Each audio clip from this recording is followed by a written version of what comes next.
Why did the United States leave the gold standard? Basically because the gold standard constrained the federal government. I get a lot of questions from students about the gold standard. For example, what is it? And why don't we have one anymore? I'll start by explaining what it is.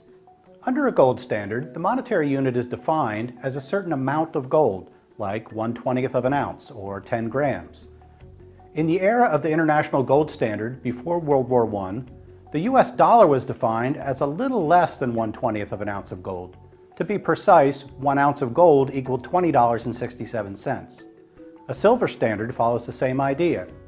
The British monetary unit, the pound sterling, originally meant exactly that, 1 pound of sterling silver. A gold standard can operate with or without government involvement in the minting of gold coins, the issuing of gold-backed paper currency, and the provision of gold-backed checking accounts. Historically, private mints and commercial banks were reliable providers of gold-denominated monies. Thanks to the banks, a gold standard doesn't mean that people have to carry around bags of gold coins. Anyone who finds paper currency and checking accounts more convenient can use those. But it does mean that if a person wants to redeem a bank's $20 bill or cash its $20 check, the bank is obliged to give him a $20 gold coin.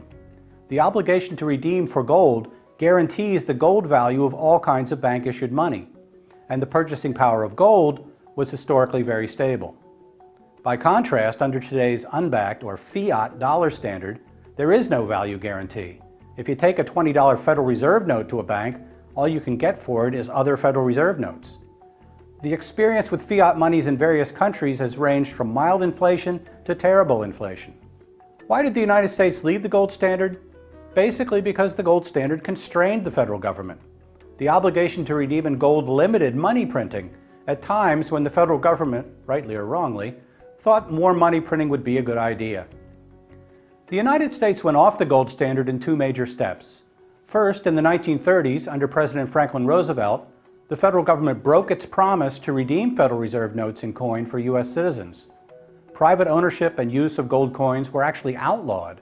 Individuals and banks were ordered to turn in their gold coins and bullion to the Federal Reserve. In the late 1960s and early 1970s, the Fed printed dollars rapidly. The falling purchasing power of the dollar triggered redemptions by foreign central banks, and the U.S. government began running out of gold. Rather than stop printing dollars, Nixon ended their redeemability in 1971. The money printing then accelerated, culminating in double-digit inflation around 1980. By contrast, inflation under the classical gold standard was never in double digits and averaged only 0 to 1% per year over the long term. A common objection to a gold or silver standard is that there can be random shocks to the supply or demand curves for metal, and that these will make the purchasing power of metallic money unstable. But historically, this was not much of a problem. For example, after the major supply shock of the California gold rush of 1849, as the gold dispersed over the entire world, the resulting inflation was less than 1.5% per year for about 8 years. Thereafter, the price level leveled off, and later gradually declined as the world output of goods grew faster than the stock of gold. Under our current fiat standard, the supply of money is up to the decisions of the Federal Open Market Committee. There's no self-correcting market tendency to prevent the creation of too much money under that system. The fate of the dollar rests with a handful of political appointees. The practical question is, under which system are the quantity and purchasing power of money more stable? In other words, which system better limits inflation? The answer to that question is clear from the historical record. Gold and silver standards have dramatically outperformed fiat standards around the world in providing stable, low inflation currency.